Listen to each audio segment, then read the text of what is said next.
Y'all get ready to settle down and be quiet. Just hold on, restart one more time. Did you know, according to Pew Research Center, that only 66% of all registered voters showed up to voice their opinion in the last presidential election in 2020? That means that only 220 million out of 334 million Americans care enough to vote for this country. I have done proper research, and I will provide you with the facts on why you should vote, what are the benefits and problems with voting, and why you should carefully research all of the candidates before you show up on election day. So, why should you vote? According to the article by actnow.org entitled, Why Vote? There are 10 main reasons why you should vote, but I'll only be focusing on 4 of them. The first reason to vote is because it is your constitutional right to vote. Because if you don't vote, you don't have to say in how the country is run. The second reason is because it decides how our tax dollars are spent. With paying so much money in our taxes, you would hope they would be spent wisely and lawful. But if you do not vote, or even vote for the wrong politician with the wrong policies, our tax dollars will not be spent wisely. And in the same, if you vote for the right politician with the right policies, they'll be spent wisely. The third reason is because it helps improve education for our children and teens in school. The fourth is that it improves our roads and highways. You often see potholes on our state highways a lot. This can also be linked back to how our tax dollars can be spent. With the reasons why you should vote being really important, there are many benefits and problems with voting. The benefits include having a sense of pride for your country after you vote. Your vote may not directly change the course of an election, but it is in your best interest to vote for what you think is right. You are also helping shape the government in what you think seems best. The problems of not voting include, if you don't vote, you do not have a voice in the country.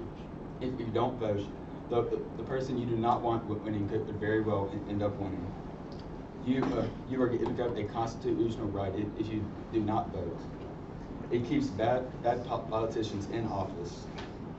Your friends and family could start thinking differently of you if you do not vote. And lastly, you can be deemed as callous and apathetic if you refuse to exercise your right to vote.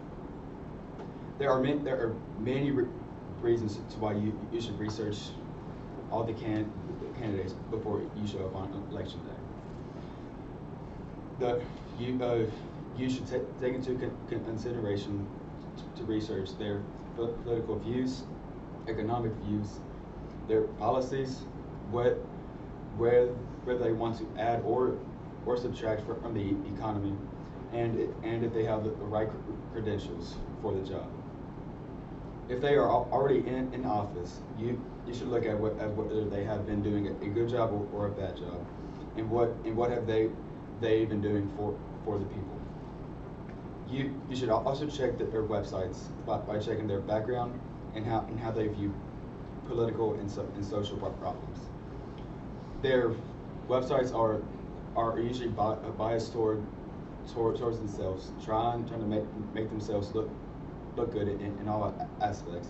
But you have to look past that and focus on their views. You should also check on how harsh that they are on social media, or how nice they are on social media in their views. According to Zach Barnett's work, why should you vote to change the outcome found on an EBSCO host? You should vote for the person with the right views towards the economy. Whether or not you like both candidates, dislike both candidates, or only like one of them, you should vote for the person with the right credentials for the job. Today I provided you with the necessary facts on why you should vote, what are the benefits and problems with voting, and why you should carefully research all the candidates before you vote. Voting is our civic duty as Americans, according to the National Geographic Society. Our vote may not directly change the course of an election, but it is in our best interest to vote, so we can voice our opinions to try to help change the trajectory of how our town, county, state, or even how our country is run in our day-to-day lives. The leading reason why people do not want to vote it is because they think their vote does not count. But as I said, it is in our best interest to vote, so we can try to change how our country is run.